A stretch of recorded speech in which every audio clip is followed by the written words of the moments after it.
Assalamualaikum warahmatullahi wabarakatuh. Alhamdulillah rabbil alamin hamdan yuwafi ni'mal kafi mazidah. Allahumma salli ala sayyidina Muhammad wa ala ali sayyidina Muhammad. Rabbi shrah li sadri wa yassir li amri wa hlul 'uqdatam min lisani yafqahu qawli, amma ba'd. Baik, alhamdulillah masih panjang umur lagi. Masih bernafas, masih hidup, boleh lagi sembahyang, sendi-sendi masih kuat. Sampai malam ke 17. Malam ni nuzul Quran. Malam yang mulia, malam nuzul Quran, turunnya Al-Quran. So dalam beberapa ruang waktu yang singkat ni kita bicara sikit pasal nuzul Quran sebagai reminder dan sebagai peringatan. Nazala yanzilu nuzulan, masdar kepada nazala, turun, descension. Al-Quran semua orang tahu adalah kalamullah al-munazzal ala sayyidina Muhammadin sallallahu alaihi wasallam, al-mutawatir, al-muta'abbad tilawatuhu. Kalam Allah, kalam lafzi, turunkan kepada Nabi Muhammad sallallahu alaihi wasallam secara mutawatir. Membacanya itu dikira ibadah. Tak faham pun jadi ibadah. Sebab tu nombor satu kena pandai baca, bukan kena pandai tadabbur. Ini saya bagi cakap, saya bagi ingat pada rakan-rakan, janganlah termakan propaganda kau buat apa baca Quran, bukan kau faham pun tak guna kau baca Quran, baca tak faham apalah. Ini propaganda Zionis ni. Nombor satu kena baca dulu. Awak tadabbur kulu kile, pegang apps Quran, baca terjemah, syok sendiri. Bila baca, tadabbur tengok makna. Bila baca berterabur, dari tadabbur berterabur jadinya. Sebab tu kena pandai baca dulu. Bila baca dah pandai, lepas tu barulah tengok dia punya makna. Dua-dua ni tak boleh tinggal. Ya, jadi jangan cakap buat apa baca Quran kalau tak faham makna. Ada guna dia, bukan tak guna. Maka perbandingan orang yang mahir dengan yang tak mahir itu ada beza dia. Satu huruf 10 markah 10 pahala.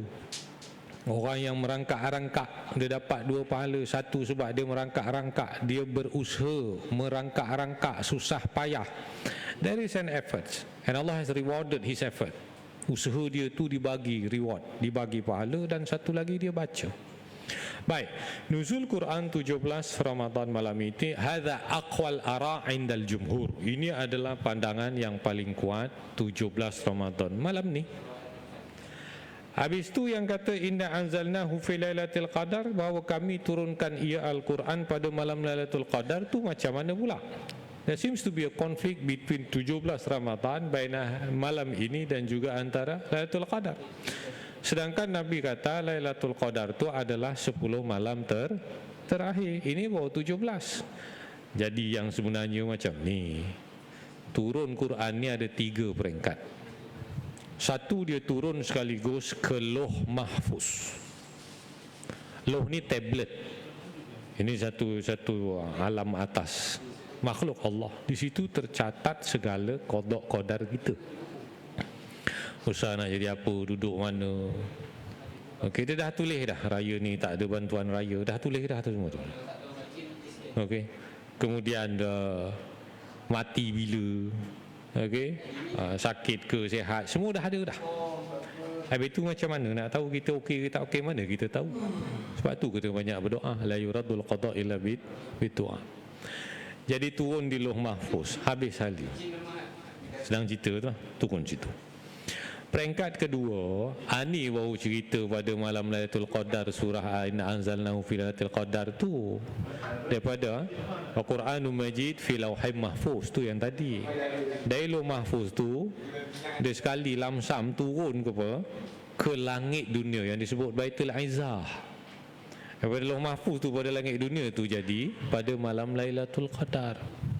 Peringkat yang ketiga, iaitu peringkat daripada Baitul Izzah, turun secara mundarijan, secara random, secara step by step, secara tidak sekaligus, turun kepada Nabi Muhammad SAW dalam tempoh 23 tahun. Itu cerita dia, supaya kita tak faham, supaya kita tidak berlaku ketidakfahaman as if there is a conflict between malam 17 dengan malam Lailatul Qadar. Semalam diturun tu ayat pertama, anda pun sudah tahu cerita ni, sejarah dia belajar dari segi kecil, di mana Rasulullah SAW bertahanus di Gua Hira, Jabal Nur. Gua Hira ni 50 minit bang. Itu orang sehat. Jenis-jenis Al-Gaud ni saya tak tahulah berapa minit. Mudah-mudahan sihat lah.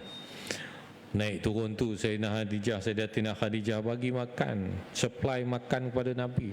Kenapa Nabi nak buat macam tu pula? Mengasingkan diri. Sebab keadaan masyarakat di kota Mekah ketika itu sangatlah teruk. Kaki judi ada, womanizer ada, scammer pun ada, semua ada. Gangster, mafia, kartel, semua ada di kota Mekah. So nak isolate. Atau kita isolate daripada hiruk pikuk dunia ni, kita isolate duduk dalam masjid. Nawaitul i'tikafa fi hazal masjid. Tak adalah cari guniah ke duduk dalam situ 40 hari, tak adalah macam tu. Jadi itu sebelum tu, sehinggalah ditakdirkan Allah menjadi ketentuan Jibril alaihissalam turun dan memeluk Rasulullah SAW. Dia kata Iqra, baca. Mana Nabi Qarin, saya tak boleh baca. Peluk 3 kali boleh baca. Maka ayat yang pertama nuzul Quran malam ni semua orang tahu. Iqra bismi rabbikal ladzi khalaq.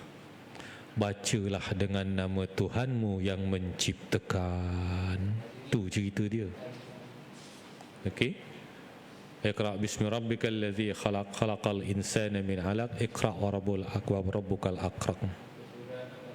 'allama bil qalam, 'allamal insana ma lam ya'lam. Ada 5 ayat pertama ni kena tengok. Jadi dalam Quran yang pertama tu suruh baca. Suruh baca. Bukan baca WhatsApp. Baca WhatsApp bukan main. Semua hantaran nak ditengok. Bukan penting sangat saya kata. Ingat yang hantar-hantar hadis tu dia baca, dia pun tak baca, nak tunjuk baik dia tu. Dia pun tak baca. Jadi bacalah Quran. Okey? Bacalah dengan nama Tuhanmu. Jadi bila nak baca ni jadi dalil dalam mazhab Syafi'i bahawa Bismillahirrahmanirrahim itu sebahagian daripada surah Fatihah. Jadi mazhab lain tak bunyi, dia baca secara senyap. Mazhab kita Fatihah tu daripada Bismillahirrahmanirrahim sampai waladdallin. Tu Fatihah. Amin bukan Fatihah. Tapi dalam Safinatun Najah di antara waladdallin dengan amin tu kena ada saktah. Kena ada pause, ada berhenti sekejap. Sekadar lamanya orang membaca subhanallah. To differentiate supaya orang nak mengasingkan okey part Fatihah tu sampai waladdallin. Yang aminnya dia bukan Fatihah. Jadi sebenarnya tidak tepat kalau kita waladdallin amin. Kitalah orang tamu yang menyambut. Padahal tak tepat. Dia kena ada saktah, dia kena ada stop sikit 2 second ke. Okey? Waladdallin amin, itu bacaan Fatihah. Bacalah dengan nama Tuhanmu, iaitu Bismillahirrahmanirrahim. Allah itu adalah nama Tuhanmu. Kejap lagi masuk stokin lah ni. Tak payahlah, dah tahu semua dah. Allah itu nama Tuhan. Nama khas untuk dia, tak ada siapa boleh pakai. Mulia lah. Nama tu mulia. Kalau orang Islam saja menghina dan merendah-rendahkan, jadi murtad. Kalau orang Islam. Jadi Allah tu bukan orang kata apa ada pada nama, ada. Siapa kata tak ada. Okey.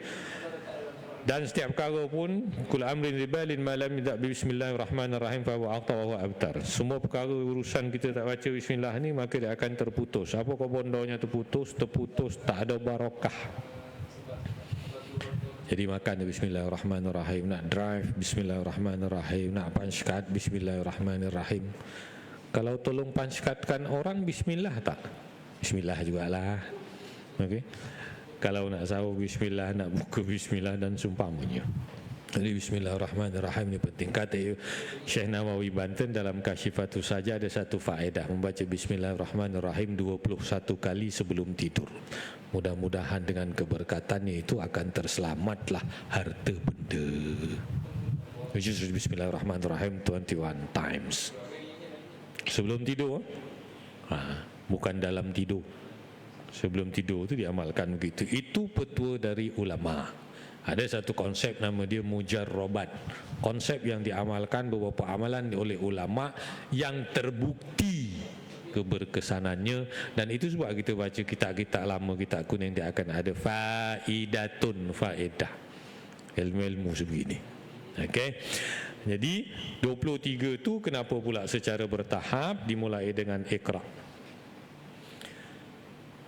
Baca Quran tu, sebab tu Quran itu juga adalah masdar, ada pandangan mengatakan sebagai bacaan. Kena baca lah, mula-mula baca dulu, faham nombor 2.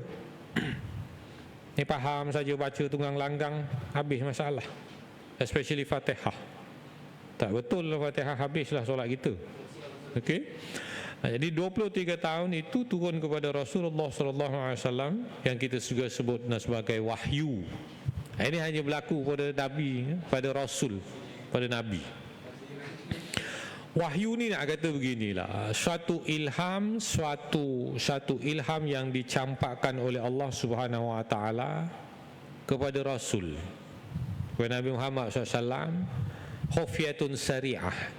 Secara benda tu tidak secara zahir, secara senyap-senyap dan terlalu cepat. Maka bahawa wahyu itu ada di antaranya dalam bentuk mimpi. Wahyu yang pertama yang Nabi dapat itu ar-ru'ya as-salihah, mimpi yang benar. Mimpi Nabi adalah benar. Mimpi orang mukmin juga benar, 1/46 daripada kenabian.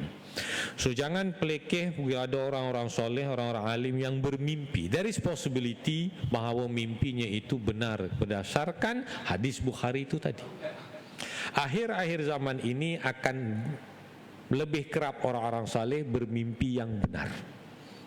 Semakin menjauh daripada risalah, daripada kerasulan, maka kalau belajar fiqh tahawulat, maka dia Allah bagi ilham kepada orang-orang sebegini. Dan mimpi ni ada 3 jenis lah. Satu mimpi syaitan, satu mimpi yang baik daripada Allah, satu mimpi pengaruh jiwa dan diri.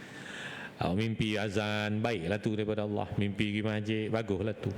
Mimpi kotor-kotor, mimpi berak, mimpi masuk tandas, mimpi JCB tergolek ke dalam lombong, mimpi macam-macam lah, polis tahan roadblock, itu semua tu.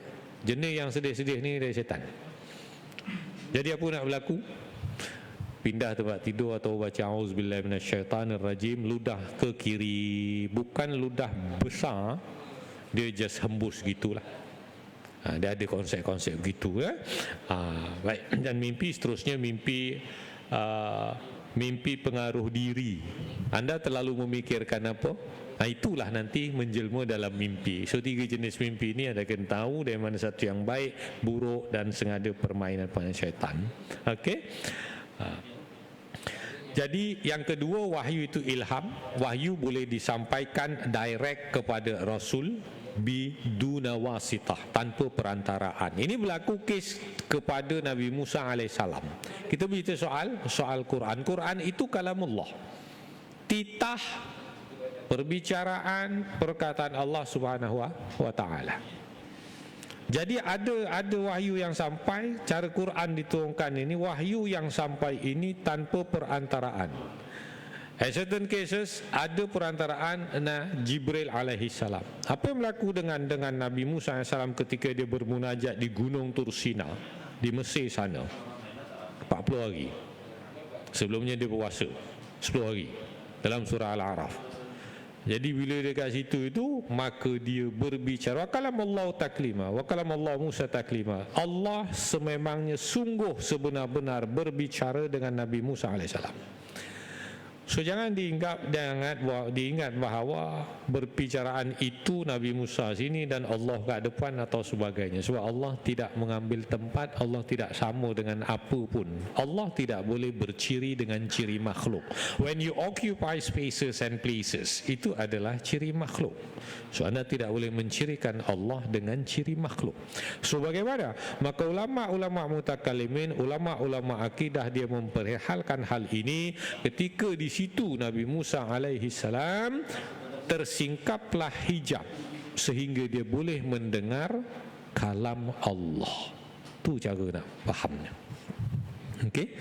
Kemudian dia minta apa lagi? Dia minta nak Dia nak minta nak tengok Allah. Dalam surah Al-A'raf tu kan 100 lebih punya ayat. Maka Allah kata lantara ni, bukan kau tidak akan lihat aku, kau tak sanggup melihat aku. Kalau kau tengok bukit tu nanti boleh kekal pegun, maka bolehlah kau tengok. Tapi sebaik sahaja bertajalli, penampakan cahaya dari Allah SWT itu, keluar cahaya, hancur luluhlah bukit tersebut. Dan apa berlaku kepada Nabi Musa AS? Dia pengsan. Kemudian dia berkata, aku bertaubat dan aku adalah orang yang pertama wa ana awalul mu'minin, orang pertama beriman. Kenapa dia taubat? Sebab dia minta benda yang tak disuruh. Wah, dia nak minta itu, minta ini, dah bercakap nak minta tengok. Jadi dia merasa malu, dia bertaubat atas keterlanjuran tersebut. You check tafsir jalan lain. Baik, Al-Quran, maka dalam kebanyakan kes kita tahu Jibril alaihi salam itu juga wahyu lah. Ya, okay? Turun wahyu dan sebagainya. Orang-orang kafir bertanyakan, perihalkan Tuhanmu itu bagaimana? Unsub lana rabbak. Maka turunlah surah Qul huwallahu ahad, Al-Ikhlas. Allah itu satu, tidak beranak dan tidak diperanakkan, tempat pergantungan mutlak tertinggi dan dia tak sama dengan apapun. Itu contohnya secara berperingkat. Kerana apa berperingkat? Sebab dia nak ada isu bahawa Allah jawab, ada masalah barulah turun wahyu, mengikut suasana dan zaman ketika itu. Dan dia mengambil masa 23 tahun. Dan pada asalnya Al-Quran ini bukanlah seperti yang kita nampak dikompilkan, disusun menjadi satu buku yang kita sebut mushaf. Ia sekadar cebisan-cebisan di atas kulit binatang, pelepah tamak, atas batu, kayu dan seumpamanya. Maka ketika itu orang-orang akan membaca, tengoklah ambil batu. Ini kita sudah mudah, tapi kita tak mau baca.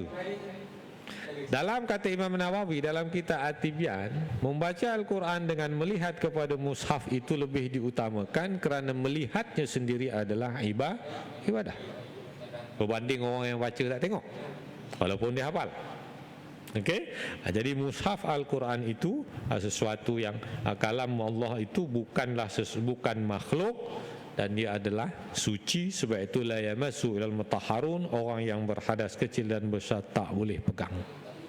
Itu Al-Quran. So Al-Quran banyak cerita dalam tu, ada cerita kenegaraan, Anda tahu, dan dia hanyalah memberikan satu konsep-konsep umum, ya, konsep-konsep umum. Dalam Quran tak ada cerita Bitcoin. Dalam Quran tak ada cerita Tesla. Tapi asas-asas itu ada. Sebab itu kita digalakkan menggunakan akal antaranya untuk memahami Al-Quran tersebut. You don't become literalist.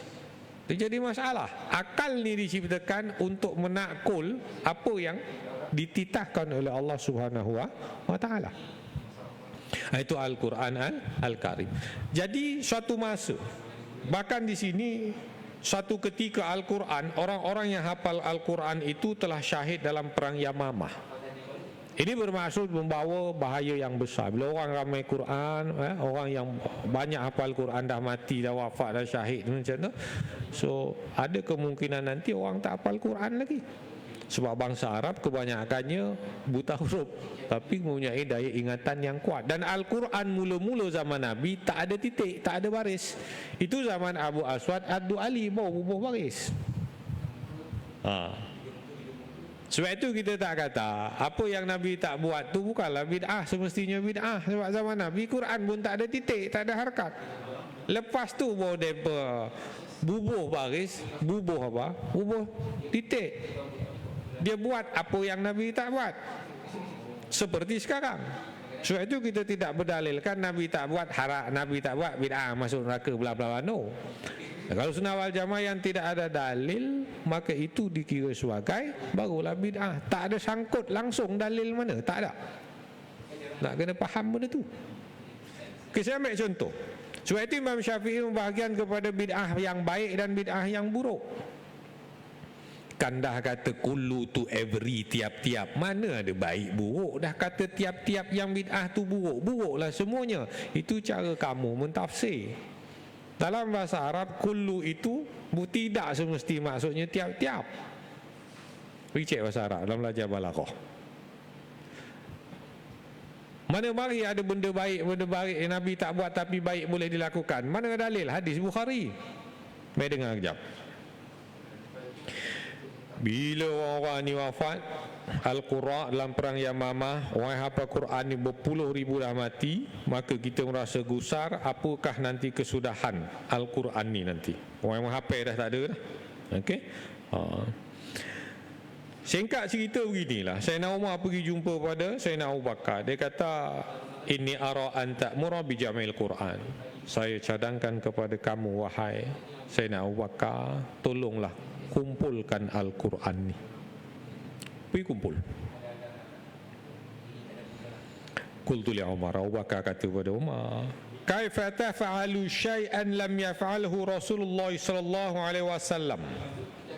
Dah berlaku dah lu ribuan tahun dulu. Macam mana engkau buat sesuatu yang Nabi tak buat? Jumpa tak zaman sekarang ayat tu? Ada. Kawan sekelas pun ada, kawan sejabat pun ada. Dalam masjid ni pun kadang-kadang pun ada. Hei Umar, kenapa kau nak buat apa yang Nabi tak buat? Apa jawab Sayyidina Umar? Sayyidina Umar ni bukan pelanggan air balang akhir zaman. Sayyidina Umar ni ahli syurga. Dia kata apa? Qala Umar, hadha wallahi khair. Ini demi Allah baik. Ni faham ni? Khair, ini baik.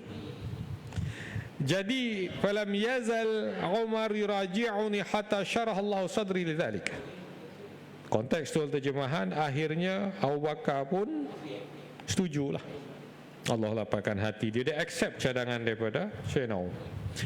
Waraitu fi dzalika alladhi ra'a Umar, dan aku juga berpandangan seperti mana pandangan Sayyidina Umar. Kemudian dia pun pergi kepada berjumpa Zaid. Kata Abu Bakar, Abu Bakar jumpa Zaid, innaka rajulun syabun aqilun. Awak ni pemuda yang bijak. Awak ni pemuda lagi. Engkau pernah menulis wahyu Rasulullah, wahai Zaid. Engkau pernah juga mengumpulkannya. Maka qultu, jadi dia pun berkata kepada Zaid, kaifa taf'al? Dia pun berkata, okey. Mimma amarna bihi min jam'il Quran. Dia suruh Zaid tu supaya kumpul Quran, maka berkata, kaifa taf'aluna syai'an la yaf'alu Rasulullah sallallahu alaihi wasallam. Zaid pun cakap, macam mana korang berdua ni buat yang Nabi tak buat? Zaid kata begitu. Okey. Qala, maka berkatalah, okey, Abu Bakar, wallah huwa wallahi khairun, demi Allah dia baik. Itu cerita dia mana. Dan mereka pun setuju, Zaid pun setuju, dan akhir berlakulah pengumpulan Quran. Walaupun mereka itu ada argument mengatakan, kau nak buat, kenapa kau buat, Nabi tak buat? Tak. Jadi jawab dengan Sayyidina Umar, benda ni baik. Sebab tu timbul bid'ah hasanah. Tapi baik bukan menurut rasional akal. Baik sebab itu Ahlussunnah wal Jamaah mengatakan baik di sisi agama yang punya sandaran dan dalil, meskipun dalil umum. Sebab tu kita tak kecoh soal berselawat antara tarawih, nak kecoh soal baca Rabbi Firli antara lepas waladhalin, nak kecoh soal itu. Tidak, benda ni dah isu selesai oleh para fuqaha. Cuma kita tak ada masa nak teliti kitab-kitab fiqh yang berkoyan-koyan berpuluh-puluh jilid. Ulama dah settle dah isu. Okey, ini ceritanya. Maka dikumpullah Al-Quran sampailah zaman Sayyidina Osman, bila masing-masing baca lain macam. Jawa bunyi Jawa, Banjar bunyi Banjar, Mandailing bunyi Mandailing, Rawa bunyi Rawa. Akhirnya Sayyidina Osman pun kumpulkan satu, ini standard text, yang lain tolong bakar, ikutlah bunyi macam ni. Itu yang sampai kepada kita sekarang ni. Kena baca begitu. Jadi bacanya Al-Quran nak dibakar, ialah cara pelupusannya, cara bakar. Jadi kita tak boleh campak dalam tong MPKL macam tu je, tak boleh. Jumpa cibisan-cibisan tu, bakar, abu dia tanamlah atau letak ke tempat yang baik-baik. Bukannya belakang tandas ke, dekat mana. Okey? Memang cara dia begitu. Seorang beli jam ada tulisan Quran sebagainya pecah, dia tak boleh buang tu macam tu. Jenis jam ada tulisan ayat kursi dan sebagainya, dia kena bakar lah abu dia, letak kat tempat tanah yang tak ada, yang agak bukan kotor lah. Tu cara kita mengerti Quran. Baik, jadi malam ni turunnya Al-Quran.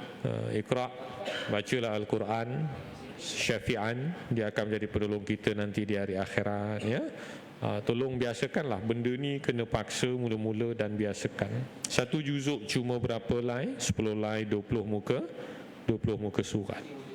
Ada pandailah cari masa.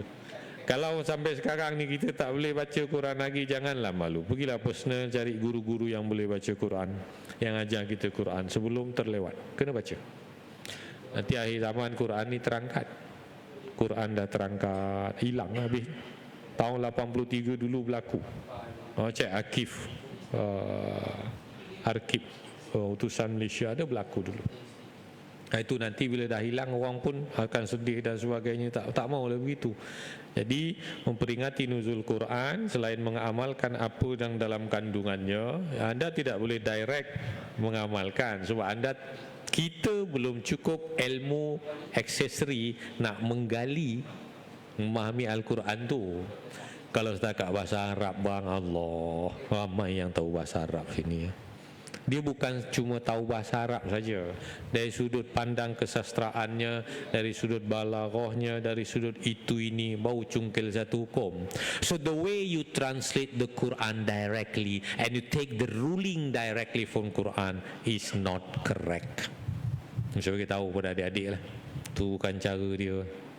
Kalau tak nanti jadi pelik. Awak punya kesimpulan menatijakan hukum itu jadi tak matching, tak ngam. Dia jadi pelik-pelik. Sekejap cakap hukum macam ni, sekejap cakap macam ni. Sebab itu kita ikut ulama yang berkemahiran. So mukjizat yang terakhir, Al-Quran adalah mukjizat maknawi. Ini saya nak sentuh sikit. Mukjizat kadang-kadang kita fikir, kalau mukjizat ni dalam kepala otak kita, kalau magic kan. Kalau ajaib, orang meletup-meletup, hilang jalan raya, itu mukjizat. Saya tak nafikan benda tu. Mukjizat ada dua, mukjizat hissi, physical, miracle, dan juga mukjizat maknawi. Maknawi ni bukan fizikal. Okey. Mukjizat yang fizikal, hissi, yang semua orang rasa mudah faham, yang magic ni, saya ambil contoh tongkat Nabi Musa alaihissalam. Apa berlaku? Senang, dia akan menjadi ular yang besar kan? Ular yang besar. Dalam istana Fir'aun tu, dia panggil seluruh tukang sihir yang grade A, yang jenis Jusa A punya ahli sihir ni, dikumpulkan situ. Yang power-power akhirnya lontarkan tali, kemudian Nabi Musa pun lontarlah. Misal lontar menjadi satu ular. Ular apa ni? Kalau tengok tafsir dia kata hayatun. Hayatun ular apa bang? Ular tedung, kobra. Ular tu sangat besar, tongkat menjadi ular dan menelan ke semua ular-ular ahli sihir, yang akhirnya ahli sihir itu beriman. Qalu amanna bi rabbil alamin, Rabbi Musa wa Harun. Fir'aun marahlah, kamu masuk Islam tanpa aku punya endorsement. Sekarang aku akan salib dan potong kaki dan tangan kamu. Tapi ahli sihir ini sudah nekat, dia tetap beriman dengan Tuhannya Harun, dia beriman pada Allah Subhanahu Wa Taala. Nah itu mukjizat hissi, tongkat jadi ular. Bila tengok Quran, bila setengah daripada kita tengok tak jadi magic apa pun, dia beranggapan sedemikian. So bila dia rotek mati, dia letak Quran dekat dashboard. Apa tujuan dia? Manalah tahu kok ada mukjizat, polis tak tahan aku. Dia punya fikir macam tu. Tengok-tengok dia kena tahan. Sudah, dia tak percaya pula, dia simpan balik dalam laci. Bukan macam tu bang. Mukjizat maknawi. Okey. 2 minit lagi. Dah lapar kan? Nak medang. Baik. Rasul diutuskan nak buat apa? Kena fikir macam ni. Mengajak umat supaya mentauhidkan Allah. Tu dia punya aim, tu dia punya mission. Mentauhidkan Allah kepada seluruh umat, dan juga di samping ada peraturan-peraturan tertentu. Tapi main point dia supaya mentauhidkan Allah. Sebab apa? Nak membuktikan bahawa kebenaran seorang nabi, maka dia dilengkapi dengan mukjizat, dan mukjizat itu muncul ketika berlaku cabaran terhadap kerasulannya. Ketika Fir'aun tidak percaya terhadap kerasulan Nabi Musa alaihissalam, dicabar sedemikian rupa, maka mukjizat itu ditunjukkan untuk membenarkan dakwaan kerasulan itu. Dan ternyata akhirnya sebagian ahli sihir akhirnya beriman kepada Allah Subhanahu wa taala. Tetapi Fir'aun dan juga pengikut-pengikut lain tetap tidak beriman. Itu tujuan dia. So ada mukjizat, maka sebahagian orang beriman kepada Allah.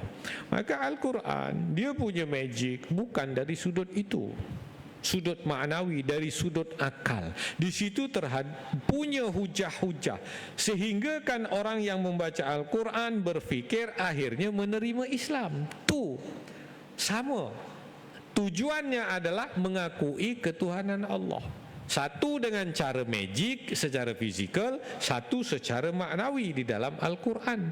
Orang duk kaji begini dan sebagainya. Kita katakan bahawa kenapa kamu dalam surah Nabi Ibrahim berdialog, kenapa kamu ni menyembah yang benda yang tak boleh cakap, benda yang pekak, benda yang bisu. Kamu nak tanya siapa hancurkan berhala-berhala yang kecil? Tanyalah berhala besar tu.